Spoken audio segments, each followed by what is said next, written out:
కళ్ళు మూసుకున్నాం, అందరూ కూడా ఒక ప్రార్థన చేసుకుందాం. స్తోత్రం తండ్రి, స్తోత్రం దేవా, స్తోత్రం నాయన, మహాపరిశుద్ధుడా, మహోన్నతుడా, దయామయుడా, కృపామయుడా, మీ పరిశుద్ధ నామానికి వందనాలు తండ్రి. స్తోత్రాలు స్తోత్రాలు చెల్లిస్తున్నాను ప్రవ్వా. ఇదిగో నాయన, ఈ బిడ్డలను జ్ఞాపకం చేసుకుని నాయన తండ్రి, ప్రతిరోజు ఆహారం పెడుతున్నందుకు నీకు వందనాలు తండ్రి. అయ్యా ఇదిగో తండ్రి, బిడ్డలకు మంచి ఆరోగ్యము దయచేయండి నాయన. అయ్యా ఇదిగో తండ్రి నాయన, వారికి ఇచ్చినటువంటి కుమారులను కుమార్తెలను అందరినీ సమస్తాన్ని మీరు దీవించండి. అయ్యా ఇదిగో వారు ఎన్నో దినాలు నాయన, ఎన్నో శ్రమలు పడ్డారు, ఎన్నో కష్టాలు పడ్డారు ప్రవ్వా. ఇదిగో ఈ దినాన్న తండ్రి, వారు నాయనా తండ్రి ప్రవ్వా నీ ప్రేమను తెలుసుకొని నాయనా తండ్రి ప్రవ్వా అని ఇచ్చే ఆహారాన్ని వారు ఎంతగానో ఆనందంగా స్వీకరిస్తున్నారు తండ్రి. అయ్యా ఈ బిడ్డలకు నాయనా తండ్రి నాయన ఇదిగో మంచి ఆరోగ్యం దయచేయమని ప్రార్థన చేస్తున్నాను ప్రవ్వా. ఇదిగో నాయన బిడ్డలకు నెమ్మది దయచేయండి ప్రవ్వా. ఇదిగో వాతావరణం బాగాలేదు నాయనా, ఇదిగో ఆయన వాతావరణం వల్ల ఎవరికి ఏ విధమైన బలహీనతలు రాకూడదు నాయన, నీకు స్తోత్రాలు తండ్రి.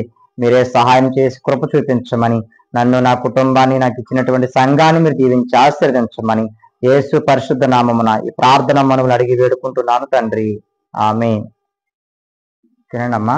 ఈ లోపు నేను మామకి ఇడ్లీ చెప్తాను అట్టు.